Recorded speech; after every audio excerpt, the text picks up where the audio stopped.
दोस्तों, आज इस वीडियो में हम आपको अंतरिक्ष की शुरुआत से जुड़ी कुछ अहम जानकारियां देने वाले हैं। किसी ग्रह का वायुमंडल उस ग्रह की नेचुरल प्रोसेसिंग में मुख्य भूमिका निभाता है, जिससे वायुमंडल की वाटर साइकिल भी ठीक से चलती रहती है। अगर बात करें हमारे सोलर सिस्टम की, तो इसमें ऐसे कई ग्रह और उपग्रह शामिल हैं जिनका वायुमंडल या तो न के बराबर या बहुत ही पतला और स्थिर होता है, जिसका जीता जागता उदाहरण हमारा चंद्रमा है। चांद का वायुमंडल हमारी पृथ्वी के मुकाबले 6 गुना कम और पतला होता है, जिससे वैज्ञानिकों की इसमें रिसर्च की रुचि सदैव बनी रहती है। कई साल पहले वैज्ञानिकों को अंतरिक्ष की शुरुआत के बारे में किसी तरह की कोई जानकारी नहीं थी, लेकिन समय के साथ साथ वैज्ञानिकों की अंतरिक्ष में दिलचस्पी होने के कारण चांद जैसे पतले वायुमंडल वाले ग्रह पर इंसानों को भेजकर कई महत्वपूर्ण एलिमेंट्स जैसे कि मरकरी, मीथेन, हाइड्रोजन और सिल्वर जैसे एलिमेंट्स का भी पता लगाया गया है। अंतरिक्ष की शुरुआत के बारे में जानने से पहले आइए पृथ्वी से जुड़ी कुछ और बातों के बारे में आपको बताते हैं। हमारी धरती की मुख्य 5 परतें होती हैं, जिसमें ट्रोपोस्फेयर, स्ट्रेटोस्फेयर, मेसोस्फेयर, थर्मोस्फेयर और एक्सोस्फेयर लेयर शामिल होती हैं। जैसे जैसे हम पृथ्वी की एक लेयर से दूसरी लेयर में जाते हैं, वैसे वैसे पृथ्वी के तापमान में भी गिरावट आने लगती है। चलिए जानते हैं पृथ्वी की 5 लेयर्स के बारे में। ट्रोपोस्फेयर यह पृथ्वी से लगभग 12 किलोमीटर की ऊंचाई तक होती है और मौसम में होने वाले सभी परिवर्तन ज्यादातर इसी लेयर में होते हैं। वैज्ञानिकों के अनुसार आने वाले 50 से 100 सालों में हम पूरी तरह से इस लेयर पर अपना कंट्रोल बना लेंगे, ताकि स्पेसिफिक एरिया पर होने वाली फसल को नुकसान से बचाया जा सके। पृथ्वी की दूसरी लेयर है स्ट्रेटोस्फेयर। यह ट्रोपोस्फेयर के बाद आने वाली दूसरी लेयर है, जो ट्रोपोस्फेयर से लगभग 38 किलोमीटर की ऊंचाई पर होती है। हमारी पृथ्वी से इस परत की ऊंचाई लगभग 50 किलोमीटर है और इसमें सूरज की हानिकारक किरणों से बचाने वाली ओजोन लेयर भी शामिल होती है। इस लेयर की फॉर्मेशन पृथ्वी के निर्माण के समय साइनोबैक्टीरिया की मात्रा ज्यादा होने के कारण हुई थी। स्ट्रेटोस्फेयर में ज्यादातर हाई फ्लाइंग प्लेन्स और वेदर बलून्स को ही उड़ाया जाता है। फ्यूल बचाने के लिए प्लेन्स को ज्यादातर स्ट्रेटोस्फेयर में ही उड़ाया जाता है, क्योंकि जैसे जैसे हम वायुमंडल में ऊपर की ओर जाते हैं, पार्टिकल की डेंसिटी भी कम होती रहती है।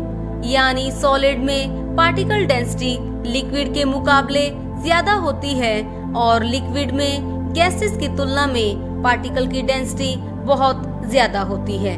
इसी वजह से ज्यादातर प्लेन्स ट्रोपोस्फेयर की बजाय स्ट्रेटोस्फेयर में ही उड़ाए जाते हैं, ताकि एयर रेजिस्टेंस को कम करके फ्यूल को बचाया जा सके। आइए बात करते हैं पृथ्वी की तीसरी लेयर के बारे में, जो है मेसोस्फेयर। यह लेयर पृथ्वी से लगभग 85 किलोमीटर की दूरी पर होती है। मेसोस्फेयर की चौड़ाई लगभग 35 किलोमीटर मोटी होती है।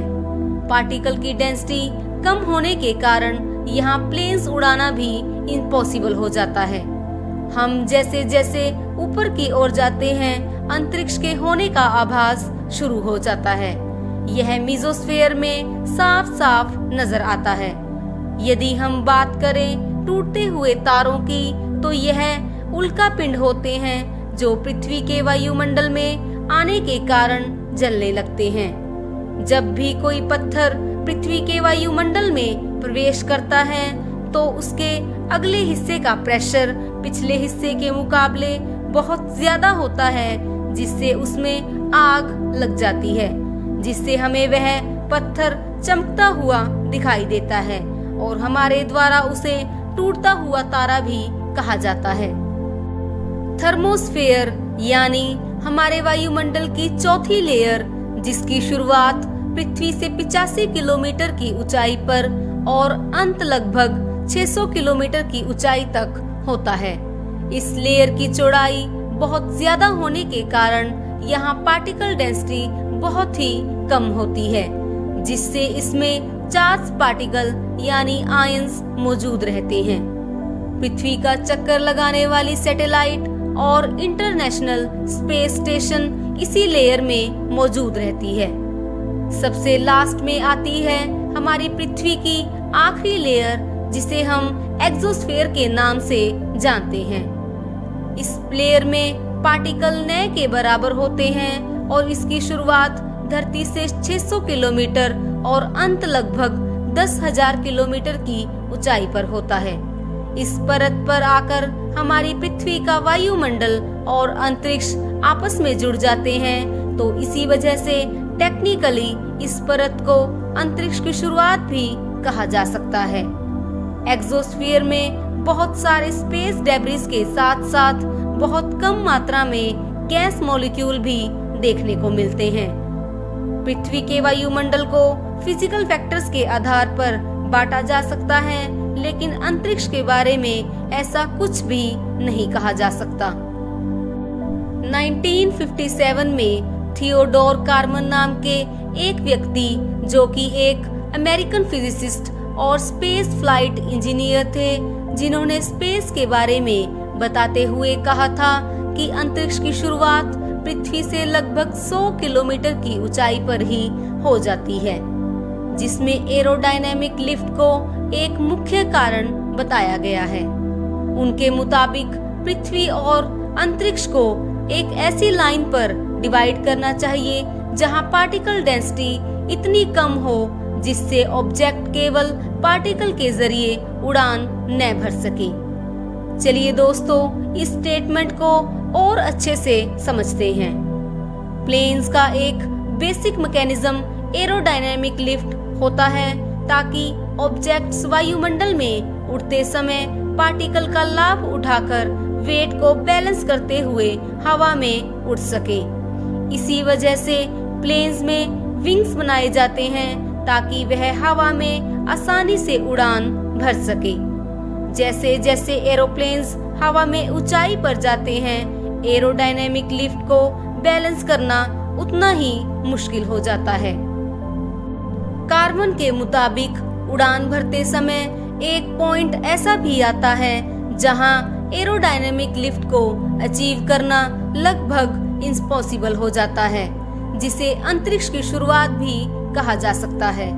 अपनी मैथमेटिकल कैलकुलेशन के आधार पर कार्मन ने अंतरिक्ष की शुरुआत को पृथ्वी से केवल 100 किलोमीटर की ऊंचाई पर बताया है। कार्मन ने एक ऐसा फॉर्मूला बनाया जिससे किसी ग्रह के वायुमंडल का अंत और अंतरिक्ष की शुरुआत के बारे में पता किया जा सकता है। फॉर्मूले के अनुसार पृथ्वी से लगभग 100 किलोमीटर के पॉइंट का एटमॉस्फेरिक प्रेशर सी लेवल के एटमॉस्फेरिक प्रेशर से लगभग 10,000 गुना कम होता है।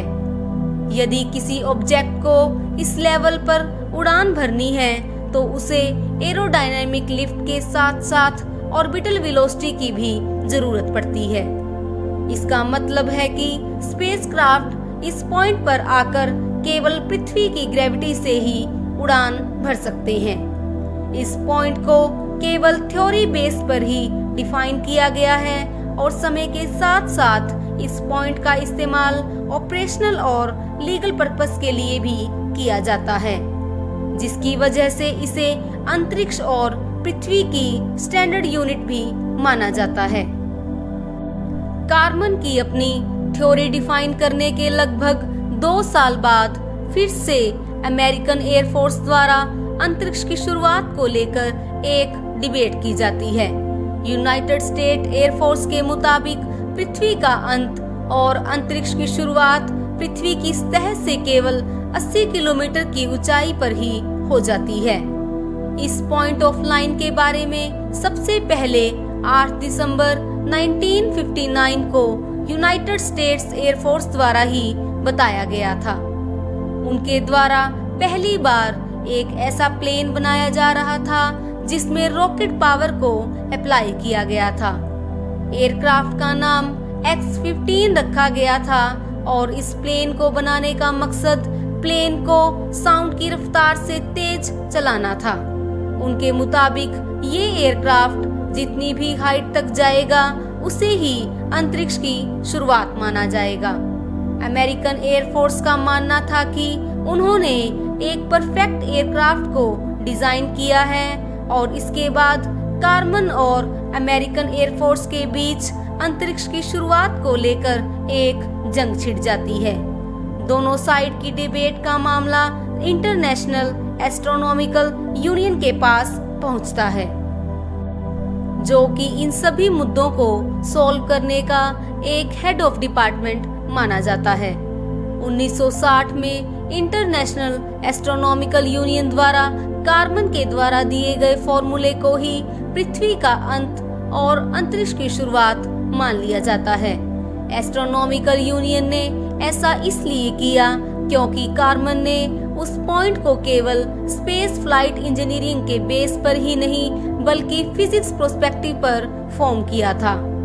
अगर एस्ट्रोनॉमिकल यूनियन की बात करें तो उनके द्वारा बताए गए पॉइंट ऑफ लाइन को केवल इंजीनियरिंग प्रोस्पेक्टिव पर ही डिफाइन किया गया था और अंत में कारमन के फॉर्मूले को ही द कारमन लाइन के नाम से जाना जाता है और आज भी इसी को पृथ्वी और अंतरिक्ष की ऑफिशियल बाउंड्री माना जाता है। लेकिन कभी कभी नासा द्वारा पृथ्वी से लगभग 80 किलोमीटर की लाइन को अपने मिशंस के लिए यूज किया जाता है। कारमन लाइन के कॉन्सेप्ट की फॉर्मेशन के लिए मेसोस्फीयर और थर्मोस्फीयर में काफी रिसर्च की गई थी, क्योंकि इसी के जरिए कारमन ये पता लगा पाए थे कि वायुमंडल के किस एरिया में ऑब्जेक्ट को एरोडायनेमिक लिफ्ट मिलना बंद हो जाता है।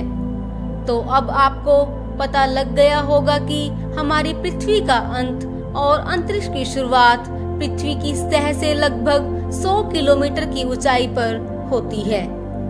अगर आपको ये वीडियो अच्छा लगा हो तो वीडियो को एक लाइक अवश्य करें और ऐसे ही नॉलेजेबल वीडियोस के लिए चैनल को सब्सक्राइब करना न भूलें। धन्यवाद दोस्तों।